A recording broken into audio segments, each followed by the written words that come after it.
to the channel. My name is Liam and this is my first ever tech type video. So if you've watched the channel in the previous 3 years, you notice we haven't done this sort of content before, but I did say recently we were going to start doing it, and here it is. This is the first one. Point to note, if you've watched the first video from 3 years ago, you'll notice that one was terrible, like really bad. So this one might be the same because it's the first time we've done tech type videos, but I'm hoping not. I'm hoping I've learned a load of stuff over the last 3 years that I can apply to this.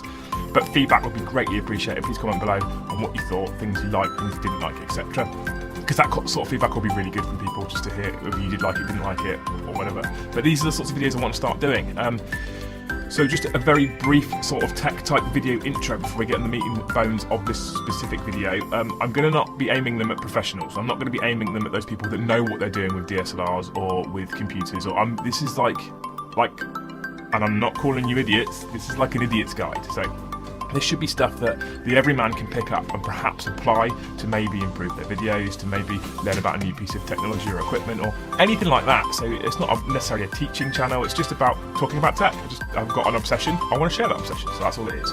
So I won't be delving deep into real technical specifications or real details for cameras, for computers, for monitors, for speakers, for headphones, because I don't know that much about them. I want to know what it means to the real man, what it means to the everyman, so that guys can understand it, because it's one of the things that I've really struggled with when searching YouTube, specifically with, for example, my camera. Looking on YouTube and trying to learn about it, there's a lot of technical jargon that goes with cameras, photography, DSLRs, video shooting that I just didn't know, and I had to delve off into different directions to try and learn about those things. And I would imagine that on occasion I'll probably say something and you guys will do the same. I'll try not to. I'm going to try and avoid that. Anyway, today's video. Today I'm comparing two devices for capturing video. There's a reason for this. So I have been asked numerous occasions what I use to capture my video, what camera I use to capture video for the channel. My business partner has also been asked the same thing. Now, we use two very different devices for a multitude of reasons. So I use a Panasonic GH5 DSLR. There is footage of it that I have, and hopefully it looks okay. The problem is I had to capture this footage with my iPhone because I don't have two GH5s, I don't have two DSLRs because cost. So I have a Panasonic GH5.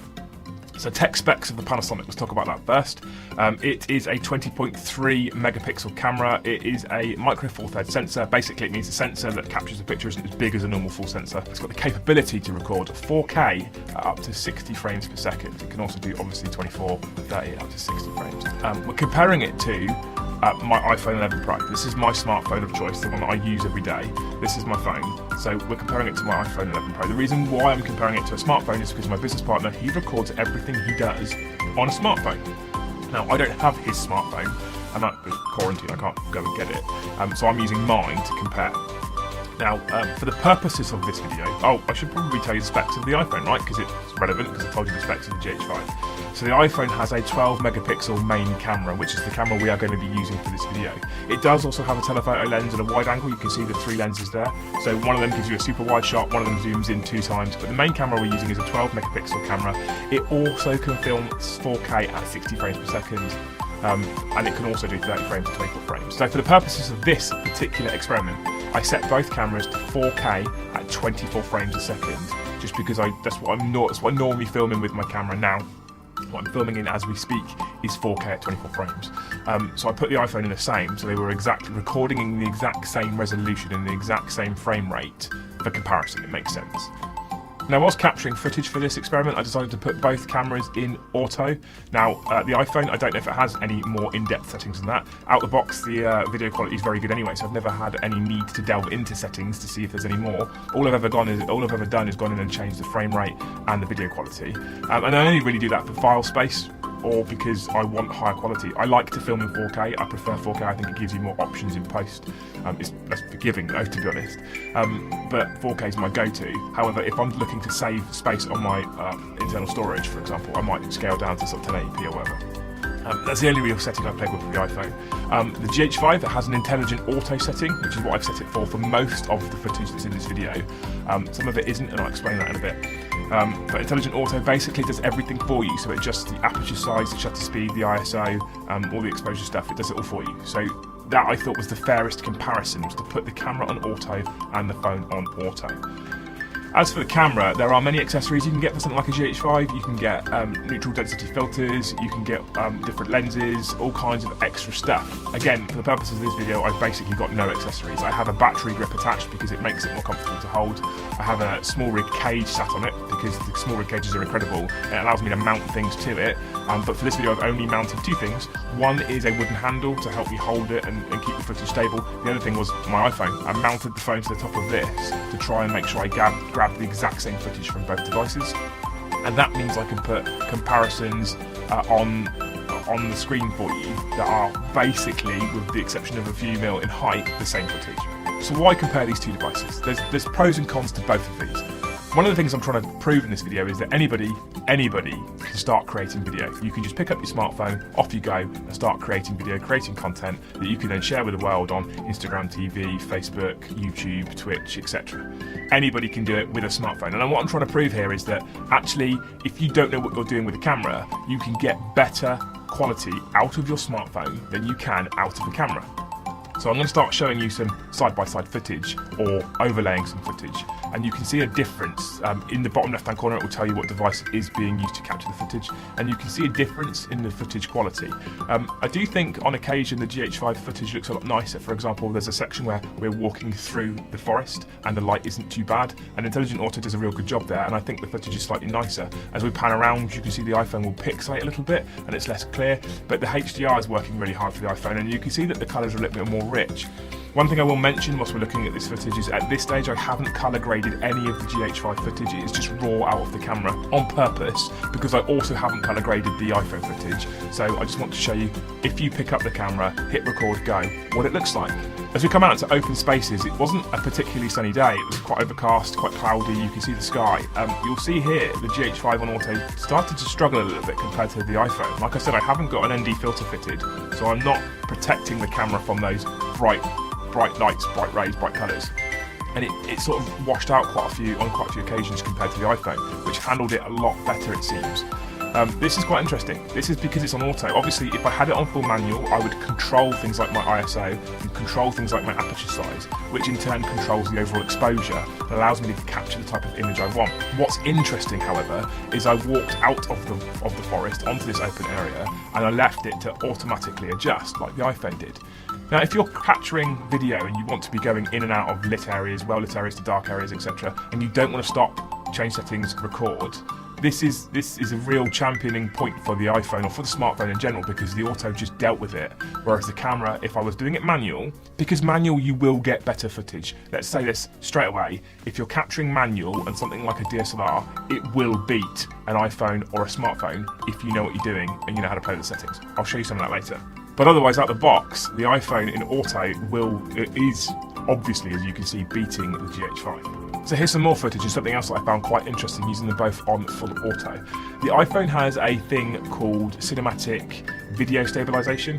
The GH5 has a thing called in-body stabilization. Now, for this video I had the in-body stabilization turned on, but I had the optical image stabilization as part of the lens turned off. So I'm using a kit lens. Basically, when I bought the GH5, the lens came with it. It's a 12 to 60mm Leica lens, and it has onboard image stabilization as part of the lens. You can turn it on. It's basically an electronic stabilization that steadies the image in the lens. I had that off because you can swap lenses and change lenses, and I had the in-body stabilization on the camera, which I guess is similar to the iPhone cinematic stabilization. Apart from, if you watch the footage, it's not similar.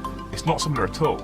Actually, the iPhone stabilization handheld, considering it was mounted to the camera rig, is so much smoother. It's so much easier to watch. It's so much easier to look at. And it was mounted, like I say, mounted to the camera cage, so it was the same actions I was performing with the camera cage that both the GH5 and the iPhone went through, the same motions, and the iPhone footage is just so much smoother. So again, if you're an amateur and you're just looking to capture footage for things like vlogs or whatever you kids call them nowadays, it's going to be a smoother footage, or it's going to be smoother footage if holding a phone and doing it that way. So it sounds like I'm really championing the smartphone, and I am, kind of, ish, sort of. Out the box, pick up, hit go and start recording. you will get better footage out of a smartphone than a DSLR unless you really know what you're doing, or you're prepared to take some time to learn that camera, learn its settings, and use it manually. Like I said, that's why I'm putting these on auto and trying them, because most everyday man is going to pick a camera up, hit auto and go. But I don't want you to think that I'm hating on the GH5. I love this camera. This thing is amazing and I adore it and I'm obsessed with it, and I am slowly but surely learning how to get better and better and better. And it's a slow curve because it's a very technical camera. Even though I'm a very keen person when it comes to learning new skills or new technology, this is hard to master, and it's been a real challenge and I'm enjoying it. So what was the point of this video? I mean, basically what I've done is I've told you all that I've wasted a load of money on a really expensive camera that isn't very good. That's not the case. I'm going to throw up some B-roll now, some footage that I captured this morning. Basically, yesterday I went out to the forest and recorded the footage you've seen so far, and when I looked at it I was like, the GH5 looks really rubbish. And I know it's really good. I've captured some amazing footage. So this morning we went on a quick little dog walk in our local park, and I mean it is, I walk out my front door, turn left and it's there. And I captured some more footage with the GH5 on manual settings. And I'm going to colour grade that footage to show you what I can get out of it with my very limited knowledge. I've only had the camera for sort of 8-9 months, I think. So my very limited knowledge and very limited use of it, this will show you the sort of footage I've managed to get so far. And I'm a complete noob. So this is proof that I love the GH5. But what am I trying to prove with this video? Well, I'm trying to prove to people that you do not need this kind of camera setup. You don't need it in order to start creating content for any platform, for YouTube, for Instagram TV. You can do it with a smartphone. You can do it with your Samsung, your Google Pixel, your iPhone, whatever it is you've got. Whatever it is you've got, you can capture footage and you can get good enough footage. Now, because it's a smartphone, it's not a massive expensive people. We get them as part of our mobile phone contracts, I'm sure most people do. Which means that actually you've probably already got the capability in your pocket, and if not, when you upgrade your phone, just make sure you've got one that's got the sorts of capabilities you want, and you can start creating. And if you start creating and start inspiring, you can start gaining a following, and then it starts to tumble because you get addicted. Like, it's addictive making content. But I'm trying to say that you can get amazing footage and create great cinematic shots using a smartphone. You do not need this expensive camera. Of course, I love the GH5. This is my camera of choice at the moment. That's why I bought it. That's why I spent a lot of my own money on this, actually. I think it's an incredible piece of kit. I can't wait to keep learning with it and see what I can do. I don't think I can get this kind of amazing shot or this kind of audio using my iPhone. I just can't do it. So I'm a massive fan of the GH5. It's an incredible camera, and if you want to take your cinematography and your videoing very seriously, this is the sort of thing you probably want to be looking at. I will, as a caveat, state that I didn't jump straight in with the GH5. So I went through stages. When I first started recording content, I was borrowing a mate's digital camera. My best friend, Michael, I was borrowing his digital camera, and it was okay. It did the job. If you look at the first video on the channel, please don't. It did a job, but the audio was a bit tinny and a bit echoey. The picture wasn't the best. It was something I could create with. I then moved on to using a smartphone, and I tried a number of smartphones. I used iPhones, I used Samsungs, and they all came with their various challenges. One of the biggest problems I found with both of them was the audio. I am an audio nerd. I love audio to sound good. You can't see it right now because of the way the shot's set up, but I have a massive great big sound blanket one side, and I have a massive great big sound blanket the other side, and I have a shotgun mic pointing at me. I'll show you guys one day as a behind the scenes type thing. I'm an audio freak. It needs to be good audio. I can listen to I can watch a video on YouTube that's got great audio and not the best picture. I can't watch a video that's got great picture, terrible audio. It really annoys me.